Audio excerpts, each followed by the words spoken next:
Obviously, I'm concerned about the people who are getting sick. There are people that are going to die. And then we have the whole hospital system.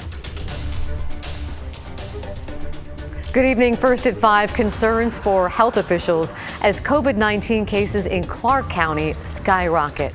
With the spike, hospitals and intensive care units are nearing capacity. Tim Gordon joins us live in Clark County. And Tim, there are a lot of people with mild symptoms from the Omicron variant. Yeah, Laurel, there certainly are those who are vaccinated and in good health. But just by sheer volume, there are many who are not doing well. Clark County hospitals facing what may be their biggest COVID challenge yet, at least in terms of the numbers of patients needing treatment. They are under strain for many different reasons.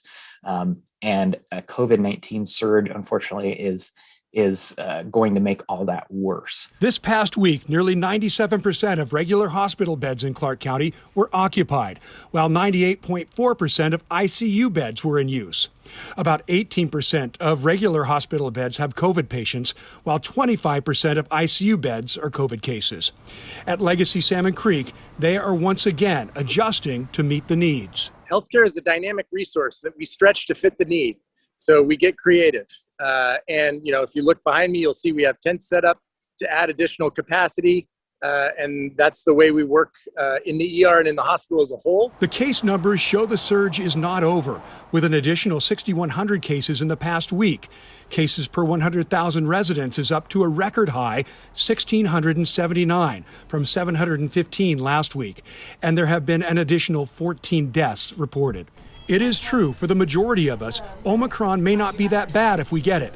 But spreading it to the unvaccinated and those with compromised immune systems is the biggest danger. So what can you do? Test if you can, but unless you're sick, avoid the ER. So if you don't have any symptoms, you just need a test. The emergency room might not be the best place because we want to reserve that for folks that are having symptoms and have an emergency that needs to be evaluated. But also to emphasize that we're always here and want to see anybody anytime for what their needs are. We do know overall, Omicron is less likely to send someone to the hospital, but people are still going. People are still getting sick enough to have to go. And that creates problems for everyone. Public Health's Dr. Stephen Krager hopes people will stay home if they test positive or have symptoms and wear a mask around others after your isolation time is done. Although some models show the surge could be close to peaking, it's not there yet in most places, including Clark County. From our data right now, we haven't seen a slowing that might suggest a crest. It doesn't mean it's not going to come in the next few days. It's certainly possible. But right now, it's too early to say. I hope that it happens. The sooner it happens and the sooner we can get kind of on the downside of this surge, the better. And late yesterday, Washington Governor Jay Inslee put out an emergency order limiting some medical procedures so the focus could be on COVID.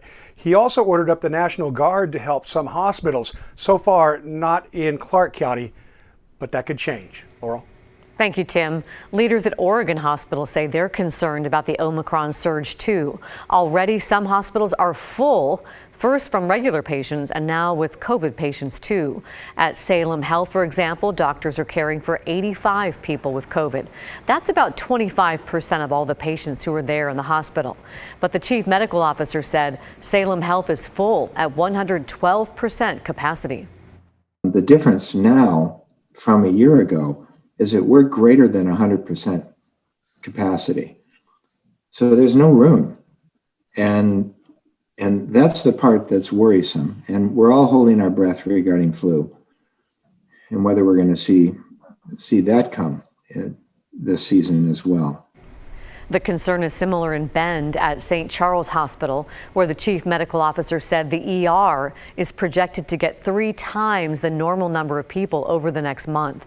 Both doctors urge everyone to get vaccinated and boosted, and also avoid getting on ladders or doing other things that could land you in the hospital. COVID continues to force schools to close or use remote learning. Today, the Beaverton district announced Vose Elementary and Mountain View Middle School are both switching to remote learning. That now makes 8 schools in the district going remote.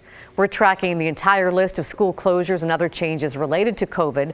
You can find the article up right now on KGW.com or text the word school to this number, 503-226-5088, and we'll send you the link to your phone. Safeguarding extracurriculars. Portland Public Schools has announced new safety measures that will allow kids to stay involved in sports and other activities. Vaccination mandates and limited seating capacities highlight the list of new protocols. Mike Benner is live outside Lincoln High School to tell us more. Mike? Yeah, hey there, Laurel. It is clear that PPS leaders value the importance of extracurriculars, because if they didn't, they would simply put a pause on these after-school activities. They're not, at least for now, electing instead to lay out some new safety measures.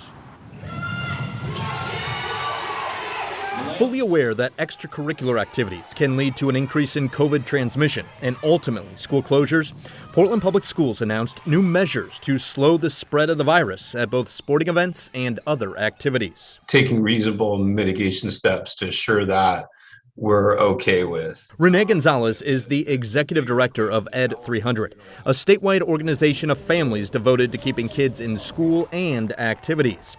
Gonzalez supports PPS's new guidelines, starting with limiting capacity to 50% at games, concerts, and theater productions. And everyone 5 years of age and older who gets inside a venue must be fully vaccinated and masked. Additionally, concession stands will be closed, and outside food and drinks won't be allowed. Neither will overnight travel.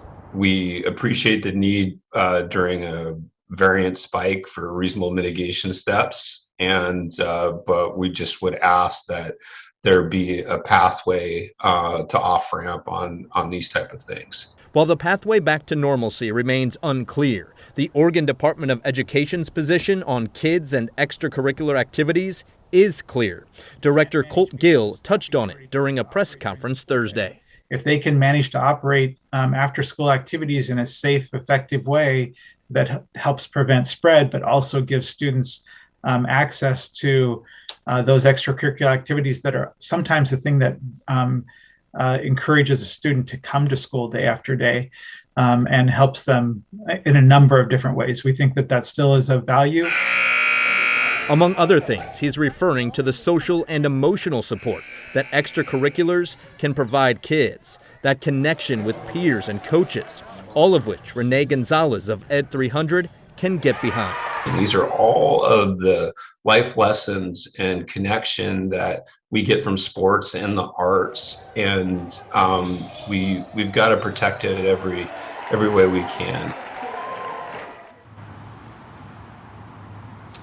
All right, back out here live and back to those sporting events for a moment. You may be wondering who gets inside since seating is limited. We understand that each player will get 5 tickets to home and away games, and they can distribute those as they like.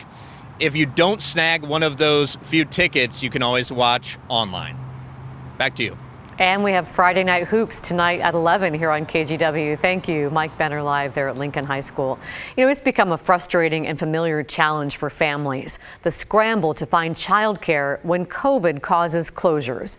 For example, a Scappoose daycare temporarily shut down over a COVID exposure, leaving parents without any childcare. Alyssa Chatterjee with the State of Oregon Early Learning Division says in cases like this, they have to shut down facilities and wait on COVID test results to ensure the safety of child care providers.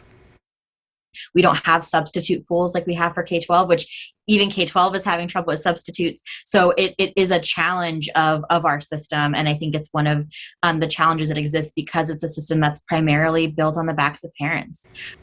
The state tells us they'll continue to require the 10-day quarantine for daycares when there's a positive COVID case rather than 5 days out of concern for safety. For those looking to get tested for COVID, free at-home tests will start being available for order next week. The Biden administration is offering them through a new government-run website. It's covidtest.gov. Each household can request 4 tests. They'll be delivered in about 7 to 12 days. You can order them beginning January 19th. And again, that is covidtest.gov. New at 5, a Portland police training presentation has come under scrutiny. It included an offensive meme and is now part of a lawsuit against the city. The meme shows an armored person about to hit someone and has a prayer that refers to dirty hippies and anointing their faces with pepper spray. According to Portland's mayor, the meme was discovered in September when the city was reviewing documents for a lawsuit related to 2020 protests. It had been included as a slide in a PowerPoint presentation, but it's not clear if the slide was ever actually shown at training. The mayor called the content disgusting. I believe that the hardworking members of the Portland Police Bureau who are seeing this for the first time are also angered and disgusted by the image and words on this slide and how it portrays members of our community and law enforcement.